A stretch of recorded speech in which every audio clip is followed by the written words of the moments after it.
सभी प्रिय दर्शकों का स्वागत हमारे YouTube चैनल सितारे आपके नौ में। प्रिय दर्शकों, आप सभी लोग हमारे साथ जब से जुड़े हैं, कोई ना कोई एक इम्पॉर्टेंट वीडियो आपके सामने आती रहती है। आज मैं एक बहुत ही इम्पॉर्टेंट टॉपिक, जन्म कुंडली के फलादेश करते समय किस प्रकार से आपके फलादेश का जो स्तर है वो बढ़ सकता है, आपकी भविष्यवाणी बिल्कुल सटीक हो सकती है यदि आपको ज्ञान हो जाए नक्षत्र का, क्योंकि नक्षत्र का आपके जीवन पर जबरदस्त प्रभाव पड़ता है। आप किसी के कुंडली का फलादेश कर रहे होंगे या आगे करेंगे, अगर आपको पता हो कि जिस भाव का फलादेश आप कर रहे हैं उस भाव का स्वामी उसी कुंडली के किस ग्रह के नक्षत्र में बैठा है, तो आप वह फलादेश बड़ा सटीक करेंगे और आप जिस भाव के स्वामी का प्रेडिक्शन करेंगे या जिस भाव का करेंगे उस भाव का स्वामी जिस ग्रह के नक्षत्र में होगा उसका फल भी वह 100% देगा। तो आइए, आज हमने एक उदाहरण के स्वरूप एक पत्रिका आपके सामने रखा है। हम इस कुंडली में देखेंगे कि इस कुंडली का कौन सा ग्रह किस नक्षत्र में बैठा है, यानी किस ग्रह के नक्षत्र में बैठा है। तो सबसे पहले आप यह ध्यान रखिएगा कि जो ग्रह जिस ग्रह के नक्षत्र में होगा उसका फल वो कैसे देने वाला होगा, ये देखिए। तो सबसे पहले हमको क्या करना है कि इस कुंडली के उन भावों को लेना है जो भाव खराब माने जाते हैं, जो भाव हमारे जीवन में दुख देने वाले होते हैं या जो ग्रह आपको पीड़ा देगा। अब देखिए, सबसे पहला उसमें आता है 6, 8 और 12। ये 3 भाव के स्वामियों को देखना होगा। तो यहां पर 8 नंबर, 10 नंबर और 2 नंबर की गिनती लिखी हुई है। 8, 10 और 2। आपको हमने बताया है कि किस नंबर का कौन सा स्वामी होगा। एक बार फिर से मैं लिख देता हूं आपके आसानी के लिए। यदि 1 और 8 नंबर है तो मंगल, वहीं 2 और 7 नंबर है तो शुक्र,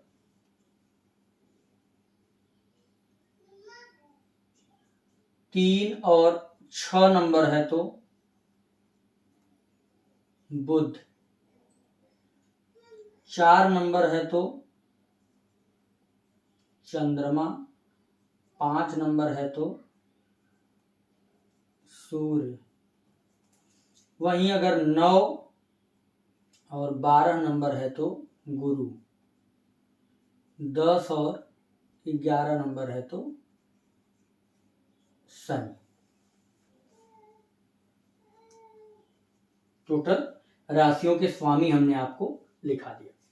अब यहां से आप देखिए, इस कुंडली में 6, 8, 12 का स्वामी कौन होगा। 8 नंबर यहां आया 6वें भाव का, तो 8 नंबर का स्वामी हो गया मंगल। 10 नंबर का शनि और 2 नंबर का शुक्र।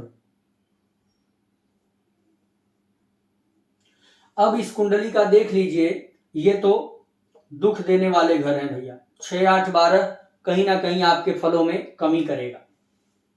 प्रबल मारक इस कुंडली का कौन हुआ, प्रबल मारक ग्रह कौन हो जाएगा। तो सबसे पहले देखिए, दूसरे घर, तीसरे घर, 6ठे, 7वें, 8वें, 11वें और 12वें, इन घरों में से जो 2 घरों का स्वामी होगा वही कुंडली का प्रबल मारक कहलाएगा। तो इसमें देख लीजिए, मंगल हो जाएगा प्रबल मारक, 6 का स्वामी है और 11 का। ठीक है, इस कुंडली में मंगल जो है प्रबल मारक ग्रह कहलाएगा। तो मंगल को लिख लीजिए प्रबल मारक। और दूसरे और सातवें भाव को भी मारक भाव कहते हैं। तो दूसरे और सातवें का भी स्वामी क्या होगा, इनके लिए मारक होगा। तो मारक में आ जाएगा चंद्रमा और गुरु।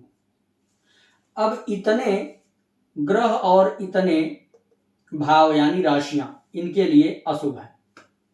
अब देखिए, सबसे पहले हम इनके चंद्रमा की चर्चा करेंगे, या लग्न की ही कर लेते हैं। तो इनका लग्नेश कौन है, 3 नंबर की गिनती लिखी है, तो इनका लग्नेश कौन है, बुध। बुध जाकर के कहां बैठा है, सप्तम भाव में। अब यहां नक्षत्र मिलाइए, बुध यहां लिखा हुआ है, बुध बैठा है गुरु की राशि में, और नक्षत्र किसका है, शुक्र का। यानी कुंडली में बुध बैठे हैं शुक्र के नक्षत्र में, और शुक्र इस कुंडली का कहां है, यहां देखिए भाग्य भाव में। यानी सीधा सा संबंध कि इनके जन्म कुंडली के बुध का संबंध शुक्र से बना, और शुक्र कारक है कहां का, एक तो व्यय का और दूसरे पंचम का, और बैठा कहां है, भाग्य भाव में। मतलब बुध और शुक्र बहुत बड़ी शत्रुता नहीं करते हैं, कहीं ना कहीं समभाव या मित्र दृष्टि भी रख लेते हैं। तो ऐसे स्थिति में भाग्य का भी साथ इनको मिलेगा। जब भी शुक्र की दशा या महादशा या अंतरदशा आएगी, तो बुध की जब प्रत्यंतर उसमें आएगी, तो बुध शुक्र के नक्षत्र में है, तो बुध इनके लिए अच्छा रिस्पॉन्स करने वाला। अब परंतु रिस्पॉन्स तो अच्छा करेगा क्योंकि मित्रता के कारण है, लेकिन आप अब एक फार्मूला यहां देखिए, शुक्र इनका कहां का कारक है, द्वादश का कारक। अब इनका बुध जब शुक्र के नक्षत्र में गया, यानी द्वादश भाव के स्वामी के नक्षत्र में बैठा, तो जब भी बुध की दशा अंतरदशा महादशा इनको लगेगी, या जितना लाभ बुध दे सकता था अब नहीं दे पाएगा, क्योंकि फल में कमी होगी, द्वादश भाव के नक्षत्र के पास बैठ गया, यानी बुध पूर्ण रूप से फल नहीं दे पाएगा। द्वितीय भाव की चर्चा करें, चंद्रमा। चंद्रमा इनका अपने घर में बैठा है, और नक्षत्र देख लेते हैं। चंद्रमा बैठा है शनि के नक्षत्र में। चंद्रमा शनि के नक्षत्र में बैठा तो क्या रिस्पांस देगा, शनि इस कुंडली का भाग्येश है और अष्टम का भी स्वामी है। जब आपके सामने ये दुविधा है कि कोई ग्रह 2 घरों का स्वामी हो और एक कारक हो और एक मारक हो, तो उसमें कैसे निर्णय लेंगे, तो आपको करना होगा 30/70। यानी जब कोई ग्रह 2 घरों का स्वामी होगा, एक खराब घर का और एक अच्छे घर का, यानी एक तो ये त्रिकोण का स्वामी है तो बहुत अच्छा फल देगा, पर वहीं अष्टम का भी है, तब इसमें आपको निर्णय इस प्रकार लेना होगा कि वो 30% खराब है कि 70% खराब, या 30% अच्छा है कि 70% अच्छा। यह निर्भर करेगा उस ग्रह की मूल त्रिकोण राशि कहां पड़ रही है। तो आप जानते हैं कि शनि की जो मूल त्रिकोण राशि है वो कुंभ राशि है, इसलिए यहां शनि 70% अच्छा रिस्पॉन्स करने वाला है। तो चंद्रमा यदि शनि के नक्षत्र में बैठा, तो हालांकि चंद्रमा की शनि से बनती नहीं है, शत्रुता है, परंतु अपने गुण के आधार पर चंद्रमा शनि के नक्षत्र में आएगा तो मानसिक डिप्रेशन देगा, तनाव देगा, लेकिन कहीं ना कहीं धन के लिए अच्छा प्रभाव शनि महाराज देंगे, ठीक ना। तो चंद्रमा शनि के नक्षत्र में आया तो ज्यादा अच्छा देगा, बुरा कम देगा, क्योंकि शनि अष्टम भाव में उसकी मूल त्रिकोण राशि नहीं पड़ रही है। अब इनके तृतीय भाव को देख लीजिए, इसी प्रकार से आप अपने कुंडली के ग्रहों के नक्षत्रों को पकड़ लेंगे। तृतीय भाव का स्वामी है इनका सूर्य, जाके बैठा कहां है, अष्टम में। सूर्य तृतीय का स्वामी अष्टम में आया, लेकिन ये नक्षत्र में किसके है, तो अब आप देखिए चंद्रमा के नक्षत्र में, मित्र के नक्षत्र में मिल गया है। तो पराक्रमेश बैठा अष्टम में, लेकिन अब ये सीधा सीधा फल अपनी दशा महादशा में चंद्रमा का भी देगा, क्योंकि नक्षत्र में चंद्रमा के ही है। तो जब भी सूर्य की दशा अंतरदशा महादशा आएगी तो तृतीय का फल मिलेगा, अष्टम का मिलेगा, लेकिन ये धन भाव के लिए भी काफी अच्छा रिस्पांस देगा। इस प्रकार से राहु को देख लीजिए, राहु बैठा है मंगल के नक्षत्र में, तो राहु की दशा अंतरदशा आएगी तो मंगल महाराज अष्टम में है, यानी राहु इनके लिए दशा अंतरदशा में आएगा तो थोड़ा प्रॉब्लम क्रिएट करेगा, खास करके स्वास्थ्य खराब करेगा, बीमारियां दे सकता है, डिप्रेशन देगा, तनाव देगा, भूमि भवन वाहन से संबंधित समस्याएं या पारिवारिक क्लेश दे सकता है। पंचम में चलिए शुक्र इनका स्वामी है और शुक्र बैठा कहाँ है, भाग्य भाव में। शुक्र का नक्षत्र क्या है, गुरु के नक्षत्र में है। शुक्र गुरु के नक्षत्र में बैठा है और गुरु सप्तम में है, तो जब भी शुक्र की दशा अंतरदशा महादशा आएगी तो सातवें भाव में बैठे गुरु के ऊपर भी प्रभाव इसके दशा का पड़ेगा और इनको सप्तम भाव से संबंधित भी फल देगा, यानी बहुत बुरा नहीं रहेगा। अष्टम भाव का स्वामी मंगल, मंगल अपने नक्षत्र में है, इनका मंगल अपने ही नक्षत्र में है और बैठा है अष्टम भाव में उच्च का होकर के, तो ऐसी स्थिति में मंगल की दशा अंतरदशा महादशा बहुत अच्छी जाएगी, बुरा बहुत नहीं कह सकते, भले ही वो अष्टम में है लेकिन कहीं ना कहीं नक्षत्र में अपने बैठा है। प्रबल मारक तो जरूर है, लेकिन एक पॉइंट ये अच्छा हुआ कि उच्च का है और अपने नक्षत्र में है तो खराब चीजें थोड़ी कम हो जाएंगी। ठीक है, अब गुरु को देख लीजिए, गुरु इनका बैठा है केतु के नक्षत्र में, तो गुरु केतु के नक्षत्र में बैठा तो गुरु की दशा अंतरदशा महादशा जब आएगी तो कहीं ना कहीं रिस्पॉन्स होगा, कर्म भाव का भी फल इनको मिलेगा, यानी गुरु कर्म भाव का मालिक भी है और सप्तम में बैठा, केतु उसमें बैठा और केतु के नक्षत्र में गुरु है, तो कहीं ना कहीं एक गुरु और केतु का संबंध भी बन गया, यानी केतु उसकी राशि में और गुरु केतु के नक्षत्र में तो ये एक बढ़िया योग बन जाएगा। और यहां देख लीजिए शनि को, शनि किसके नक्षत्र में है, गुरु के नक्षत्र में है। शनि की महादशा अंतरदशा आएगी तो सप्तम भाव का और कर्म भाव का भी फल इनको मिलेगा, जो बहुत अच्छा रहेगा। अगला है शनि, वही हो गया सेम, गुरु का हमने बता ही दिया, मंगल का आपने सुन लिया, शुक्र का भी सुन लिया, सेम दो घरों के मालिक हैं, सेम रिस्पॉन्स देंगे।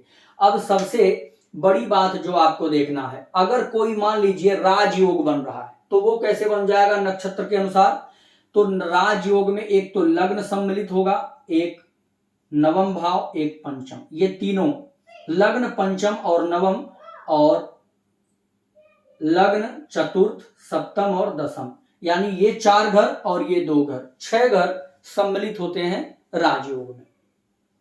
सबसे पहले यदि लग्न का जो स्वामी है बुध, या तो वो शनि के नक्षत्र में आ जाए या तो बुध शुक्र के नक्षत्र में आ जाए। यहां पर देखिए बुध इनका शुक्र के नक्षत्र में है, यह राजयोग बना,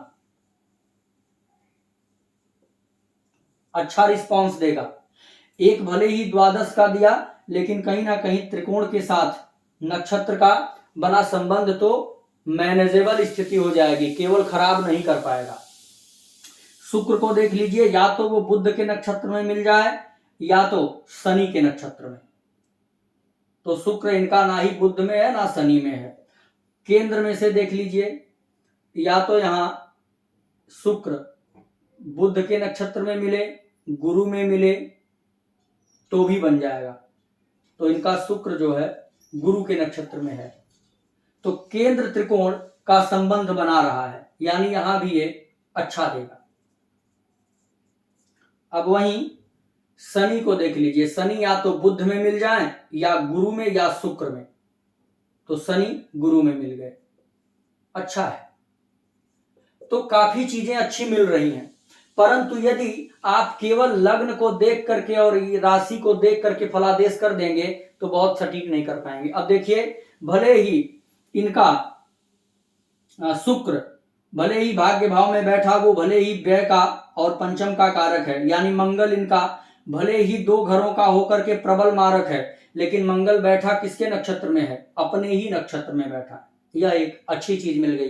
तो जब भी आप प्रेडिक्शन करें, नक्षत्रों का ध्यान जरूर रखिए कि कौन सा ग्रह मित्र नक्षत्र में है, कौन सा शत्रु नक्षत्र में है, कौन 6, 8, 12 के नक्षत्र में है, कौन सा प्रबल मारक के नक्षत्र में बैठा है। अब इसमें से देखिए, राहु जो है इनके लिए सबसे खराब है, क्योंकि मंगल प्रबल मारक है और राहु वैसे भी पाप ग्रह, तो राहु की महादशा अंतरदशा ज्यादा खराब फल इनको दे सकती है। ठीक ना, इस चीज का ध्यान रखिएगा। नक्षत्र के अनुसार आप इस प्रकार से अधिक जानकारी वाली वीडियोज हमारे साथ सुनते रहेंगे, देखते रहेंगे और आप जानकारी प्राप्त करते रहेंगे। हमारा प्रतिदिन लाइव सेशन चलता है, अपनी कुंडली भी आप वहां दिखा सकते हैं। कोई रुद्राक्ष या रत्न चाहिए तो भी आप इंफॉर्मेशन ले सकते हैं। जय श्री राम।